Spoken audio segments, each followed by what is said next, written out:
Hello guys, स्वागत है आप सभी का आपके अपने YouTube channel GS from basics में। और आज हम लेके आए हैं 14 जुलाई 2022 के सभी इंपॉर्टेंट क्वेश्चन। तो डेली करंट अफेयर में हमारे जितने भी इंपॉर्टेंट क्वेश्चन होंगे, साथ ही हम उनकी बात करेंगे इंपॉर्टेंट फैक्ट्स के बारे में भी। तो चलिए शुरू करते हैं गाइस आज की वीडियो हमारी। तो आज का हमारा पहला क्वेश्चन है, फर्स्ट क्वेश्चन, प्रतिवर्ष विश्व मलाला दिवस का आयोजन कब किया जाता है? तो मलाला दिवस का आयोजन किया जाता है 12 जुलाई को। और 12 जुलाई को ही क्यों किया जाता है? क्योंकि अगर देखा जाए इनका जन्म हुआ था 12 जुलाई 1997 में। तो मलाला यूसुफजई का इस दिन होता है जन्मदिन, इसी वजह से इस दिन मनाया जाता है विश्व मलाला दिवस। और ये अगर देखा जाए क्यों फेमस है, क्योंकि ये सबसे कम उम्र की अर्थात सबसे युवा लड़की थी या महिला थी जिन्हें शांति का नोबेल पुरस्कार मिला था 2014 में। और 2014 में जो इन्हें शांति का नोबेल पुरस्कार मिला था उसमें एक भारतीय भी शामिल थे, कैलाश सत्यार्थी। तो कैलाश सत्यार्थी भी अगर देखा जाए इनके साथ शामिल थे, मलाला के साथ में। इन दोनों व्यक्तियों को 2014 का नोबेल पुरस्कार मिला था, वो भी शांति का। और शांति का नोबेल पुरस्कार कहाँ मिलता है? शांति का नोबेल पुरस्कार ओस्लो में मिलता है। और ओस्लो किसकी राजधानी है? नॉर्वे की। और अगर हम बात करें कैलाश सत्यार्थी, तो कैलाश सत्यार्थी का एक आंदोलन बहुत ही ज्यादा फेमस है, बचपन बचाओ आंदोलन। तो बचपन बचाओ आंदोलन किसका है? यह है कैलाश सत्यार्थी का। और इन्हें मलाला यूसुफजई के साथ 2014 में शांति का नोबेल पुरस्कार मिला था। इसी वजह से यहाँ पर अगर देखा जाए तो ये दोनों फेमस हैं। और मलाला अगर देखा जाए ये सबसे कम उम्र की नोबेल पुरस्कार पाने वाली सबसे युवा है। नेक्स्ट है हमारा अगला क्वेश्चन, हाल ही में प्रधानमंत्री नरेंद्र मोदी ने किस राज्य में स्थित देवघर अंतरराष्ट्रीय हवाई अड्डे का उद्घाटन किया है? तो देवघर अगर देखा जाए ये कहाँ पर है? झारखंड। तो ऑप्शन ए इसका राइट आंसर है, झारखंड।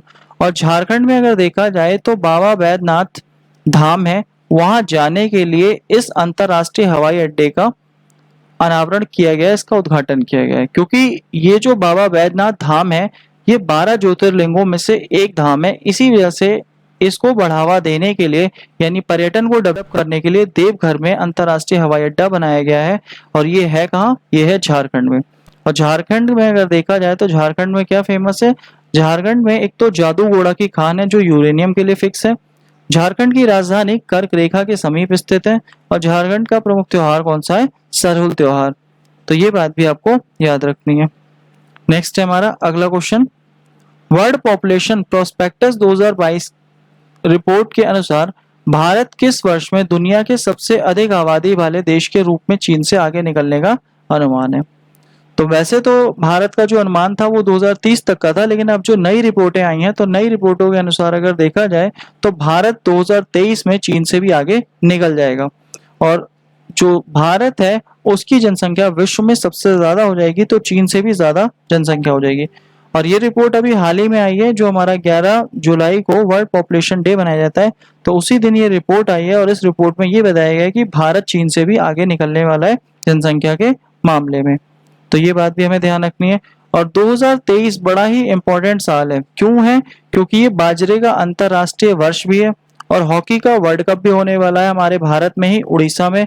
और G20 की बैठक भी होने वाली है हमारे जम्मू कश्मीर में, जिसमें अगर देखा जाए अमिताभ कांत को इसका नया शेरपा भी नियुक्त किया गया है। तो ये इंपॉर्टेंट है हमारा 2023। नेक्स्ट है हमारा अगला क्वेश्चन, हाल ही में किस देश के प्रख्यात पुरातत्वविद और इतिहासकार डॉक्टर इनामुल हक का निधन हो गया है? तो ये कहाँ के थे? ये बांग्लादेश के थे। ऑप्शन डी इसका राइट आंसर है। और अगर देखा जाए ये क्यों फेमस थे, तो ये टेराकोटा और एक मूर्तिकार, टेराकोटा के लिए फेमस थे और ये एक मूर्तिकार थे। इन्हें भारत ने भी अपनी तरफ से पद्म श्री पुरस्कार दिया था। और ये विश्व भर में फेमस थे। और ये एक पुरातात्विक भी थे और इतिहासकार भी थे। और ये कहाँ के थे? बांग्लादेश के थे। तो इनका नाम आपको याद रखना है। इसके अलावा कुछ अन्य प्रमुख निधन हुए हैं, जैसे अगर देखा जाए भजन सोपारी जो कि एक संतूर वादक थे, इब्राहिम सुतार, तो ये जो कन्नड़ के कवि कबीर कहलाते थे, इब्राहिम सुतार, ये कुछ इंपॉर्टेंट थे जो अगर देखा जाए हमारे इंपॉर्टेंट निधन थे। इसके अलावा अगर बात करें हम कृष्ण कुमार कुनार जो पश्चिम बंगाल के थे, जो कि एक सिंगर थे। नेक्स्ट है हमारा अगला क्वेश्चन, निम्नलिखित में कौन सा कथन सही है? 11 जुलाई 2022 को प्रसार भारती का नया लोगो का अनावरण किया गया। बिल्कुल सही है।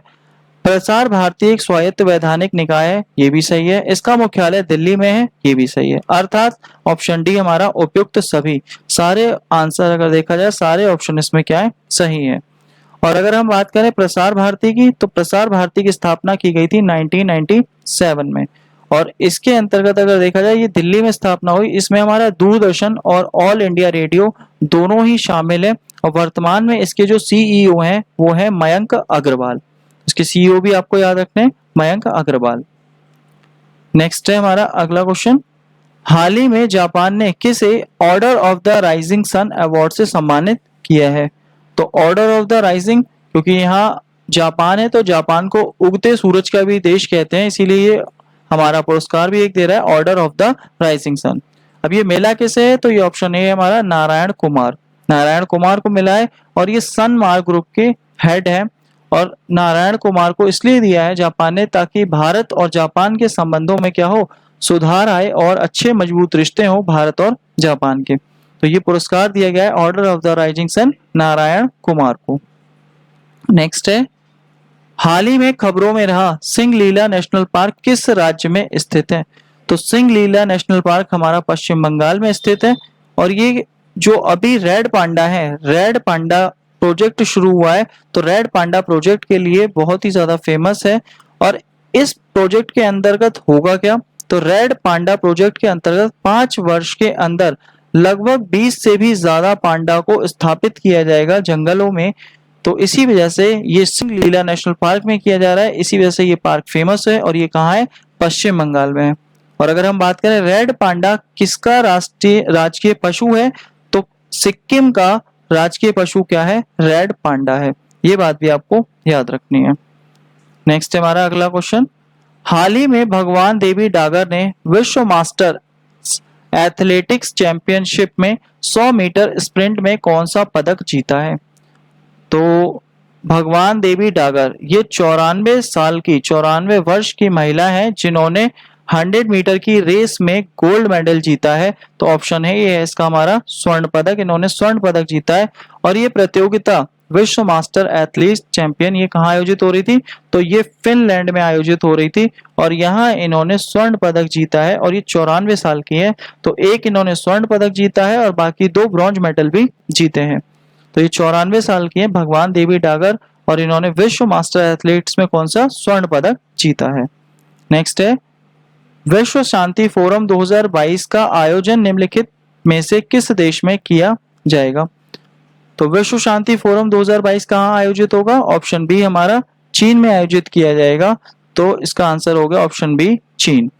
नेक्स्ट है हमारा आज का लास्ट क्वेश्चन, 11 जुलाई 2022 को किसे कॉमनवेल्थ गेम्स 2022 के लिए भारतीय महिला क्रिकेट टीम का कप्तान बनाया गया है? तो किसे बनाया गया है? ये बनाया गया है हरमनप्रीत कौर को। ऑप्शन डी इसका राइट आंसर है। तो अब ये कॉमनवेल्थ गेम क्यों इंपॉर्टेंट है? क्योंकि कॉमनवेल्थ गेम सबसे पहली बार अगर कभी हुए थे तो ये हुए थे 1930 में कनाडा में। और क्रिकेट की अगर बात करी जाए तो इसमें क्रिकेट को शामिल नहीं किया गया था, लेकिन अगर बात आई क्रिकेट की तो क्रिकेट को पहली बार 1992 में शामिल किया गया था।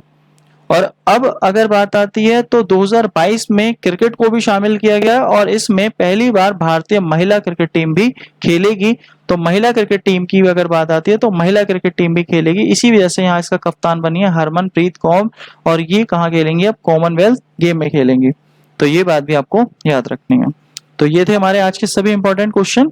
और हमारा लास्ट वीडियो का सवाल था 28 जनवरी से 26 फरवरी 2023 तक कहां पर भारत का सबसे बड़ा शॉपिंग फेस्टिवल का आयोजन होगा? नई दिल्ली। और हमारा आज का सवाल है, हाल ही में किसे वाईएसआर कांग्रेस का जीवन पर्यंत अध्यक्ष चुना गया है? तो इसका आंसर आपको हमारे कमेंट बॉक्स में देना है। और साथ ही आज की पीडीएफ फाइल आप हमारे टेलीग्राम ग्रुप, व्हाट्सएप ग्रुप या डिस्क्रिप्शन बॉक्स के लिंक से भी डाउनलोड कर सकते हैं। और गाइस वीडियो अच्छी लगी हो तो प्लीज वीडियो को लाइक करें, शेयर करें, कमेंट करें और चैनल को सब्सक्राइब करें। Thank you guys.